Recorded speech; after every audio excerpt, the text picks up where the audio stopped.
সমস্ত সৃষ্টিকে আলম বলা হয়ে থাকে, তবে শ্রেষ্ঠ আলম মানুষকে বলা হয়েছে। জুজ আলম ও কুল আলমে আল্লাহর গুণ খুঁজে পাওয়া যাবে না, কিন্তু জুজ আলমে আল্লাহর গুণ খুঁজে পাওয়া যাবে। আউযু বিল্লাহি মিনাস সামিউল আলিম ওয়া মিনাশ শাইতানির রাজিম। বিসমিল্লাহির রহমানির রহিম। আলহামদুলিল্লাহি রাব্বিল আলামিন আর রহমানির রহিম মালিক ইয়াউমিদ্দিন। ইয়াকা নাবুদু ওয়া ইয়াকা নাস্তাইন ইহদিনাস সিরাতাল মুস্তাকিম সিরাতাল লাযিনা আনআমতা আলাইহিম গায়রিল মাগদুবি আলাইহিম ওয়ালাদ-দাল্লিন। আমিন। শুরু করছি মহাপরাক্রমশালী প্রজ্ঞাময় আল্লাহর নামে, যিনি দাতা ও দয়ালু। আজকে আপনাদের সামনে হাজির হয়েছি একটি মহামূল্যবান বাণী। বর্তমান জামানার সর্বশ্রেষ্ঠ মুজাদ্দিদ ওয়াইসি ফকির হযরত শাহ সুলতানি বাদশাহ ওয়াইসি রহমাতুল্লাহি আলাইহির আমার মহান মুর্শিদ, তিনার এই বইটি আপনাদের সামনে, যেখানে আল্লাহ রাসূল এবং এই মানব দেহ সম্পর্কিত সত্য বাণী তুলে ধরা হয়েছে, মানুষকে সত্যের সন্ধান দেখানোর জন্য, সৎ পথের হদিস দেখানোর জন্য। সেই বইটি ওয়াইসি দর্পণ। এই বইটি আপনাদের সামনে আজকে পাঠ করব এবং পরাক্রমে পালাক্রমে প্রতিটি ভাগ ভাগ করে আপনাদেরকে আমরা একটি উপহার দেওয়ার চেষ্টা করব। সকলের সাথেই থাকবেন।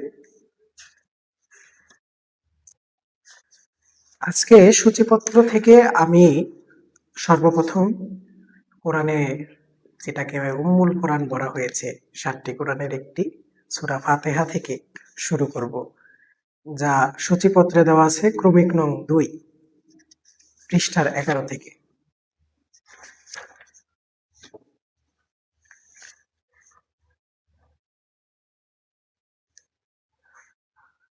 সূরা ফাতিহা। সর্বপ্রদাতা করুণাময় আল্লাহর নামে আরম্ভ করলাম। এখানে কে কাহার নামে আরম্ভ করলো প্রশ্ন উদয় হয়। হলে কি হবে, উপায় নাই, বলা যাবে না। সমস্ত প্রশংসা তার, যিনি একমাত্র আল্লাহ। এখন কে কার প্রশংসা করেছিলেন, কোথায়, কোন অবস্থায় জিব্রাইল নামক ফেরেশতা কখন আল্লাহর নিকট থেকে ওহী নিয়ে আসেন, কখন কি হযরত মুহাম্মদ সাল্লাল্লাহু আলাইহি সাল্লামকে দেখে সমস্ত প্রশংসা আরম্ভ করিলেন, নাকি আল্লাহকে দেখে মুহাম্মদ সাল্লাল্লাহু আলাইহি সাল্লাম প্রশংসা করলেন? কোনটা?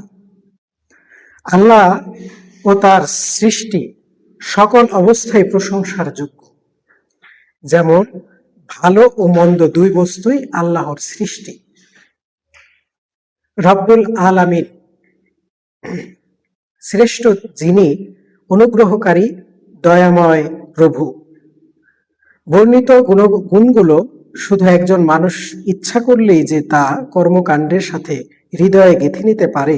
পৃথিবীতে যত সৃষ্টি রয়েছে, যেমন ছোট গাছ, বড় বড় গাছ, ছোট ছোট মাছ, বড় বড় মাছ, ছোট বড় পশু, মানব মণ্ডলী, সকলই প্রাণী। সকল প্রাণী শুধু শ্বাস প্রশ্বাসে বেঁচে থাকে, যাকে আরবি ভাষায় রূহ বলা হয়।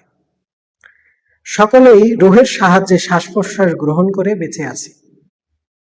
উপরোক্ত গুণ একমাত্র মানবের মধ্যেই পাওয়া যেতে পারে।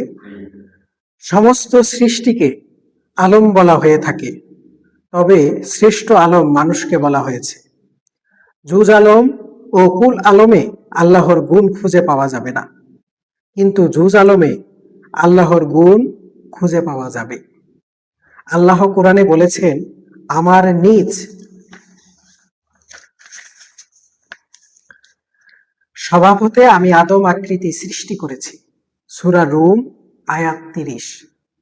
শ্রেষ্ঠ সৃষ্টি একমাত্র আল্লাহর গুণ বা তার স্বভাব নিজ কর্ম দ্বারা প্রকাশ করতে পারে।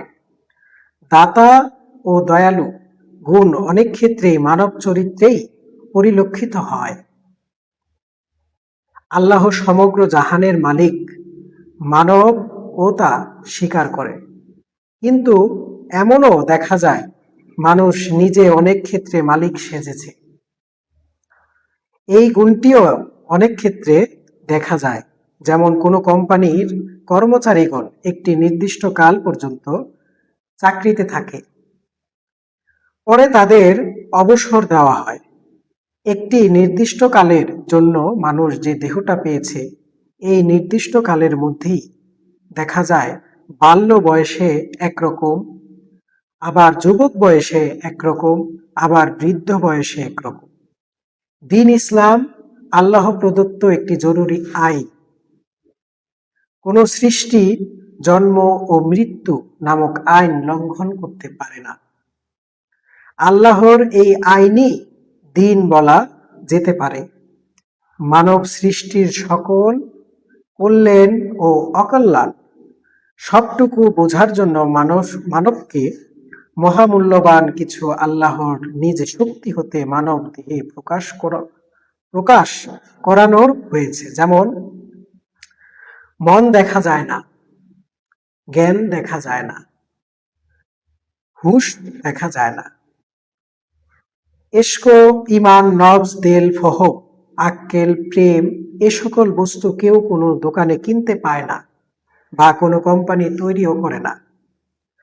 আর আরেকটি পক্ষ আছে, অহংকার, হিংসা, লোভ, ক্রোধ, তাকাব্বরি, জেহেলতি, ফাঁকিবাজি, শিরকি, চক্রান্ত করা, অন্যের দোষ ইত্যাদি নিমজ্জিত। উক্ত দুই দলের কর্ম একমাত্র মানবকেই বোঝার জন্য সমরক জ্ঞান দেওয়া হয়েছে।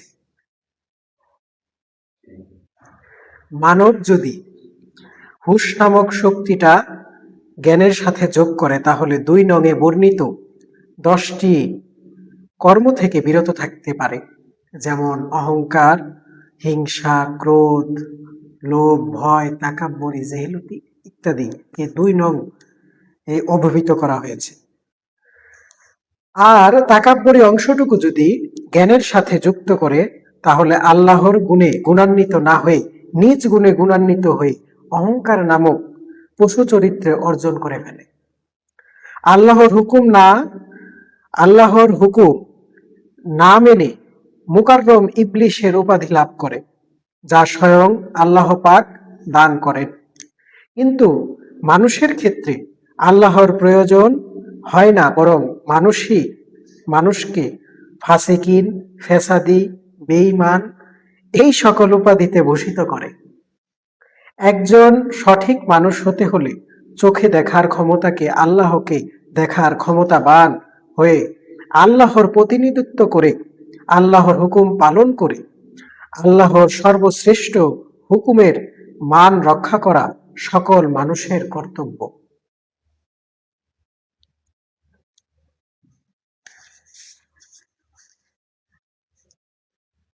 পরম করুণাময় আল্লাহর নামে আরম্ভ করিতেছি। সমস্ত প্রশংসা তাহার জন্য, যিনি বিশ্বজগতের প্রতিপালক, সর্বপ্রদাতা, করুণাময়, প্রতিফল দিবসের প্রভু।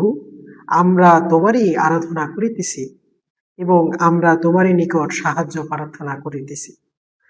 আমাদেরকে সরল পথ প্রদর্শন করো, তাহাদের পথ যাহাদের প্রতি তুমি অনুগ্রহ করেছ, যাহাদের প্রতি ক্ষোভ প্রকাশ করা হয় নাই এবং যাহারা ক্রোধ ভ্রান্ত নহে।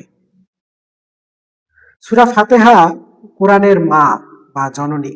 সূরা ফাতিহাতে মাতা পিতা ছাড়া যেমন কোনো সৃষ্টি পৃথিবীতে আসে নাই, তেমনি এই সূরা ধারা যেমন আরম্ভ, তেমনি এই সূরা ছাড়া কোরআনের সূচনা হতে পারে না। বিভিন্ন তাফসীরকারকদের মতে বিভিন্ন রকম বর্ণনা ও বিভিন্ন প্রকার সুনাম এবং ভাব প্রকাশ পেয়েছে। যেমন বিসমিল্লাহির রহমানির রহিম আরবিতে লিখতে 19টি হরফ বা অক্ষর প্রয়োজন। কেহ কেহ বলেছেন 19 বাংলার ঊর্ধ্বগণিত। কোরআনুল কারিমের মধ্যে যতগুলো হরফ আছে, 19 ধারা ভাগ করলে মানুষের বাক্য ব্যতীত সকল অঙ্গ শেষ হয়ে যায়, কিন্তু আওয়াজ ঠিক থাকে। তাই সৃষ্টির শুরু থেকে যত আওয়াজ নির্গত হয়েছে এবং পৃথিবী ধ্বংস হওয়া পর্যন্ত যত আওয়াজ হবে, সবই ওই ফাঁকা জায়গায় ঠাঁই পাবে। আজকে আপনাদের মাঝে আমি সংক্ষিপ্ত আকারে কিছু বর্ণনা করার চেষ্টা করলাম এবং বলার চেষ্টা করলাম। বাকি অংশ আমরা পরবর্তীতেই করব, নয়তো ভিডিওটি অনেক বড় হয়ে যায়। সকলের প্রতি দেখার কামনা রাখলাম। আল্লাহ সকলের মঙ্গল করুক, সকলের ভালো চাই। সবাই সবার জন্য দোয়া করবেন। সকলের কাছ থেকে বিদায় নিচ্ছি। ভালো থাকবেন। আসসালামু আলাইকুম।